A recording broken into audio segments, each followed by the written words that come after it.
Hi guys! Kumusta ang lahat? Ayan, sa video na ito ay pag-usapan naman natin ang story ng buhay ni Andrea Brillantes, ang kanyang career kung paano siya nagsimula sa showbiz industry, ang kanyang net worth, pati na rin ang kanyang mga bahay at ang kanyang mga magagarang na sasakyan. Pero bago yan, kung bago ka pa lang sa akin channel, mag-subscribe ka na at i-click ang bell button para palagi kang updated sa tuwing ako mag-upload ng mga panibagong videos. Siya si Andrew Blythe Daguio Gorostiza, o mas kilala sa tawag na Andrea Brillantes. Siya ay pinanganak noong March 12, 2003 sa Taytay, Rizal dito sa Pilipinas. Maliban sa pagiging aktres, siya ay isa ring singer. Ang agent ni Andrea ay ang Star Magic simula 2010 hanggang sa kasalukuyan. Ang kanyang mga magulang ay sina Byron Gorostiza at Mabel Gorostiza. Ang unang television appearance ni Andrea ay ang children's comedy show na Gowin Bulilit. Isang palabas tuwing linggo kung saan lahat ng bida ay lahat ng mga batang artista kasama si Dagul. Lahat sila napakakwela at talagang nagbibigay tuwa, hindi lang sa mga bata kundi pati na rin sa mga matatanda na viewers ng kanilang Sunday evening program. Kalaunan, siya ay lumabas sa 2010 ABS-CBN drama series na Alina, kung saan siya ay gumanap bilang si Sofia Alvaro, ang maliit na batang babae na nawawalang anak ni Alina, na ang gumanap ay si Shaina Magdayaw. Noong 2012, si Andrea ay lumabas sa E-Boy bilang princess, isang boyish na babae na naniniwala sa fairy tale. Si Andrea ay nagkaroon ng guest appearances sa Once Upon a Time at iba pang mga shows sa TV5. Noong 2013, nagawa ni Andrea ang kanyang unang big break nang gumanap sa main role sa family drama series na Annalisa. Siya ay gumanap bilang si Annalisa na ang orihinal na gumanap ay ang pumanaw na award-winning actress na si Julie Vega, ang babaeng humarap ng napakaraming pagsubok sa kamay ng kanyang foster parents. Ang palabas ay nagsimula noong May 27, 2013 at nagtapos noong March 21, 2014. Noong 2014, siya ay gumanap bilang si Lori Magpantay Agustin sa Hawak Kamay. Noong 2015, si Andrea ay gumanap bilang si Leah Buenavista sa remake version ng Pangako Sa'yo. Noong 2018, si Andrea ay gumanap sa kanyang unang role bilang kontrabida sa hit afternoon series na Kadenang Ginto, kung saan siya ay gumanap bilang si Marga. Dahil sa tagumpay ng series, si Andrea at ang kanyang ka-love team na si Seth Fedilin kasama ang co-stars na sina Francine Diaz at Kyle Echari ay naging Gold Squad, isang teenage quartet. Sa ngayon, maraming miyembro na ang nadagdag sa squad at ito ay natawag na Squad Plus. Si Andrea ay nagkaroon ng relasyon kay Seth Fedilin noon at pumasok at nakipagrelasyon kay aktor at athlete na si Richie Rivero. Ngayon ay magkahiwalay na si Andrea at Richie at usap-usapan sa social media at sa lahat ng news reports ang kanilang biglaang breakup. Usap-usapan ang revelation ng basketballistang si Richie Rivero sa pag-amin niyang umuuwi sa kanila si Andrea Brillantes noong magkarelasyon pa sila. Ito ay base sa panayam ni Richie sa Fast Talk with Boy Abunda kamakailan na kaya raw siya nagsalita ay dahil kaliwat kanan na ang pambabash sa kanya at pati na ang kanyang pamilya ay apektado na. Hindi diretsong sinagot ni Richie ang terminong live-in na tanungin siya tungkol dito. Sabi ni Richie, siguro Tito Boy, from time to time we do. Pero ang gusto kasi ni tita, ang nanay ni Andrea, is for her to go home din. Ayon kay Richie, yun din naman ang sinasabi ko. Ayoko rin na at this early age, gusto ko mag-focus ka rin sa industry mo, sa work mo, sa goals mo. Ako kailangan ko rin mag-focus sa akin. Pero there are times na we do sleep together, sabi ng basketballista. Ang pagkwento ni Richie ay medyo kinasama ng loob ni Andrea dahil personal life daw niya yan. Kaya naman, sinabihan si Richie ngayon na lalaking kiss and tell. May opinyon naman si Attorney Claire Castro tungkol sa pambabash na natatanggap ni Richie ngayon. Ayon kay Attorney, siguro kung may nababash sa'yo, edi tanggapin mo.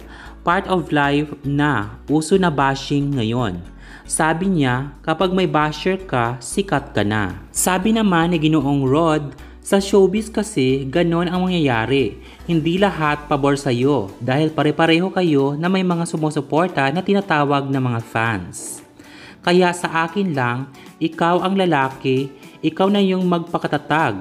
Yung puso mo dapat maging bato sa mga basher kasi yung babae na si Andrea hindi nagsasalita Opinyon ni Attorney Claire. Sinabi naman din kasi ni Andrea na nagmahal siya ng totoo at hanggang ngayon ay dumadaan siya sa proseso ng pag-move on. Hindi nagustuhan ni Attorney Claire ang dating ng panayam ni Richie kay Kuya Boy. May mga revelation siya na para sa akin as a mother nakakapantig ng tenga. Unang-una, pinapalabas na niya na hindi siya ang may fault. Parang sobra na. At may kasalanan si Andrea kahit hindi mo sabihin, iyon pa rin ang dating. For a guy na mag-pinpoint ka sa babae na siya yung may mali na hindi naman nagsasalita yung babae, napaka-ungentleman ng dating. Ipinakita rin sa video ang sagot ni Richie tungkol sa babaeng nadatnan ni Andrea sa condo unit niya, bagay na itinanggi ng binata at sabi niya, hindi po sa akin yung girl. May friend ako na pupunta ng midnight or madaling araw, tapos hindi ko naman alam na may kasama siya.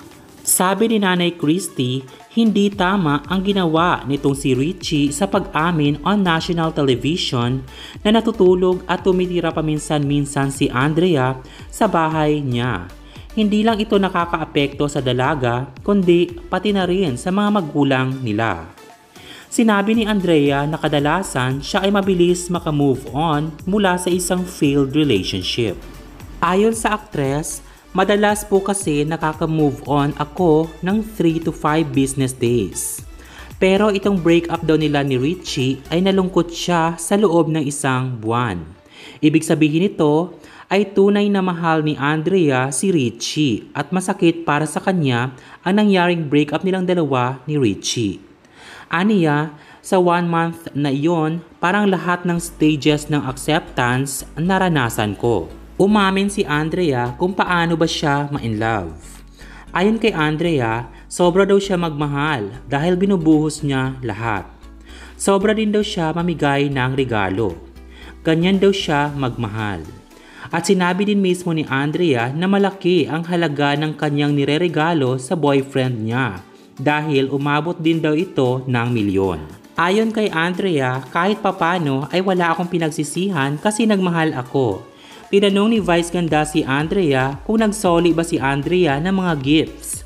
Sabi ni Andrea ay hindi. At sinabi din ni Andrea na hindi niya binabawi sa mga naging ex-boyfriend niya ang mga bagay na ibinigay na niya sa mga ito. Ayon kay Andrea, malaki ang naitulong sa kanya ng kanyang pagbabakasyon sa Spain para makaget over sa pagiging broken-hearted.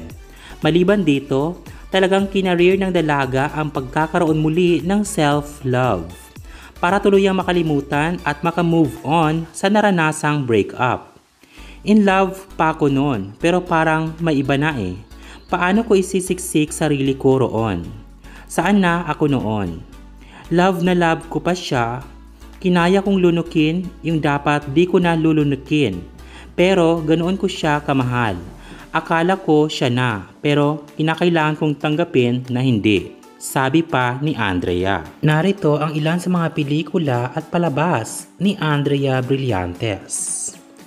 Ma'am Celia's, Crazy Beautiful You, Everyday I Love You, The More, The Merrier, On the Job, The Missing 8, Gawin Bulilit, MMK, Maalaala Mo Kaya, Stroller, Once Upon a Time, Dollhouse, Annalisa, Hawak Kamay, Pangako Sa'yo, Bagani, Kadenang Ginto, Huwag Kang Mangamba, at marami pang iba. Narito ang ilan sa mga parangal na napanalunan ni Miss Andrea Brillantes. Noong 2020, panalo siya sa 7th Orduha Heritage Film Awards bilang Best Young Actress para sa Banal. Noong 2014, sa Yahoo Celebrity Awards bilang Child Star of the Year. Noong 2013, sa 27th PMPC Star Awards for TV bilang Best Child Performer para sa Analisa. Nanomina naman siya noong 2014 sa 10th ASAP Pop Viewers Choice Awards bilang Pop Teen Popsies para sa Hawak Kamay. Panalo din si Seth Pedilin at Andrea Brillantes, Seth Dria para sa German Moreno Power Tandem of the Year para sa Kadenang Ginto. 28 PMPC Star Awards for TV bilang Best Child Performer sa Analisa. At Most Loved Female Teen Endorser at napakarami pang iba. Narito naman ang mga commercials o mga products na in-endorse ni Miss Andrea Brillantes.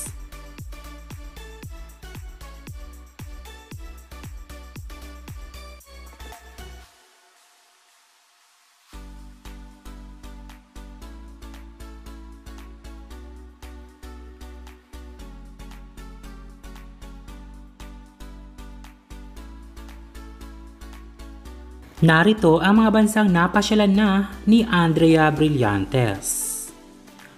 Hong Kong, Spain, Indonesia, United Arab Emirates, United States of America, Japan, Thailand, South Korea at napakarami pang iba.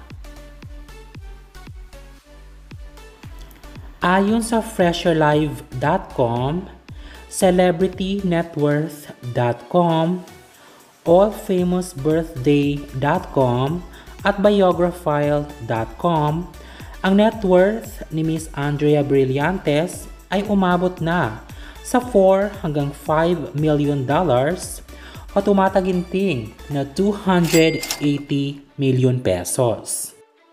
Narito ang Spanish-inspired na bahay na pinatayo mismo ni Miss Andrea Brillantes.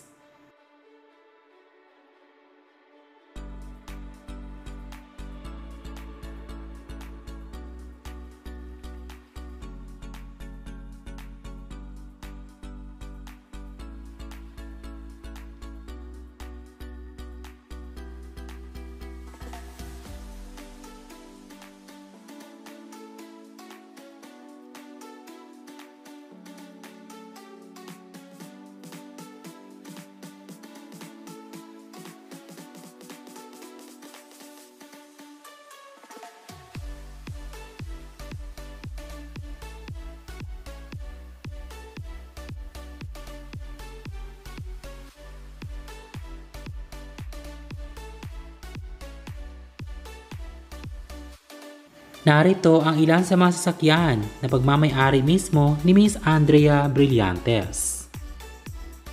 2023 na Toyota Photon Tuono customized van na nagkakahalaga na 2.5 million pesos. Tulad ni Kim Chiu at ni Miss Chris Aquino, si Andrea Brillantes ay napakahilig din sa pink color kaya iyon ang pinili niyang kulay sa pag-customize ng kanyang van. Suzuki Jimny na nagkakahalaga na 1.2 million pesos.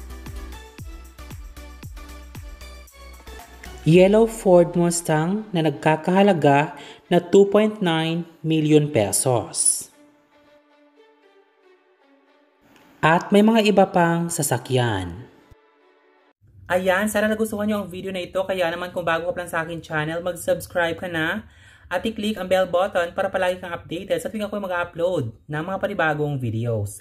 Thank you so much for watching!